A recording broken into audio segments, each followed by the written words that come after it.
Hello, welcome back to Madden Games, and today I'm ranking my top 10 console controllers.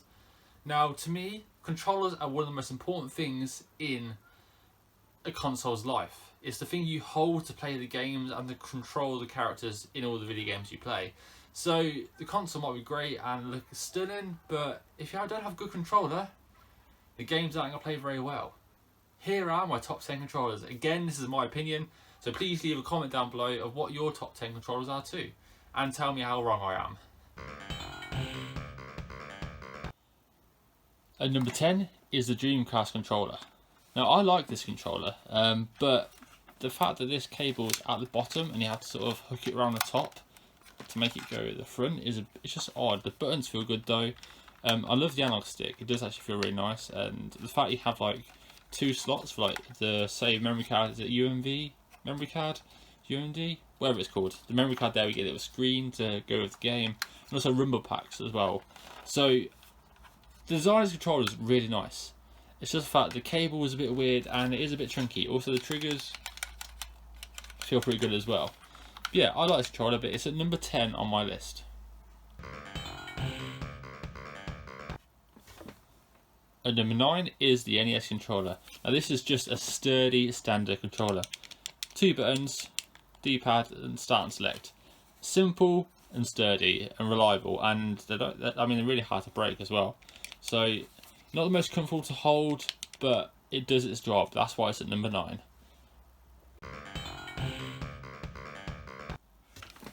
At number 8 is the Sega Saturn controller. Now, I quite like this controller. I like the Mega Drive controller, but the 3-button layout is a bit weird on the Mega Drive. It's a bit far apart. They've shrunk the controller down, stuck some shoulder buttons on, and the D-pad is pretty cool. The fact it's a 6-button controller as well. I like this controller. I know they have a circle Sega Saturn controller with like a analog stick. I don't have that controller. I've never used it, so I can't put it on my list. But I'm going to stick Sega Saturn at number 8. And number 7 is the Wii Remote, especially the Wii Motion Plus controller. Now, I'm not a big fan of Wacom controllers, but it does work pretty well, especially with the Motion Plus. And the fact you can turn it aside and play it as like a NES controller is pretty nice as well. The trigger feels good, and the fact you can like point with it. I like the Wii controller. I mean, I don't like some games using them, but like something like Red Steel was pretty cool, and maybe that was about it. But I like the concept of the Wii controller with the motion. So that's why it's at number 7. At number 6 is the SNES controller, or the Super Nintendo controller. I mean, it's a really nice feeling controller, especially the European and Japanese with the different colours. I'm not a big fan of the American versions, but I do like this controller. Feels good in your hand. The triggers feel really nice and clicky. D-pad feels great. It's just a well-built controller, and it's really cool. And 5th on the list is the Xbox 360 controller. This is where the controllers sort of start looking the same, with the analog sticks, D-pads, 4 buttons, triggers. But yeah, I like this controller. Not as good as how some people say it is. I mean, it's better than the PS3 controller. That didn't even make this list. So yeah, I really like this controller, especially first-person shooters with the analog stick there, movement, triggers feel good. Yeah, it's just a really good standard controller. And number 4 is the PS1 controller, especially the DualShock 1 controller. I love this, especially the PS1 controller. It's my favourite colours, like the light white and the light grey. I love this controller. Obviously, it's about exactly the same as the PS2 controller, near enough, and the PS3. This is like PS1, 2 and 3 controllers in this whole category, because they're all basically the same. But I think the PS1 is slightly better. The PS2 is very similar to the PS1, but the PS3 analog it just doesn't feel great, and the triggers are not great on the PS3 controller as well. So the PS1 and the PS2 it's just a little bit better. And number 3 is the GameCube controller. I love this controller. It feels good in the hand. Big A button is like the most important button. You can get fused between X and circle or A and B. A. That's the main controller there. Not too, like, I don't know why the Z button's here, but Z button, Z button. God, I'm English. Yeah, analog stick I just love. C stick is okay.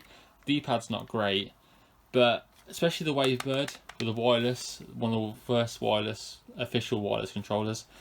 I love the GameCube controller, especially the spongy trigger buttons. GameCube controllers are just one of the best controllers ever. But it's a number 3, so what's 1 and 2? And number 2 is the DualShock 4 controller, the PS4 controller. I love this controller. I'm used to having like centered analog sticks now. The trigger feels great, and the fact it's curved, unlike the PS3, so you can actually trigger better.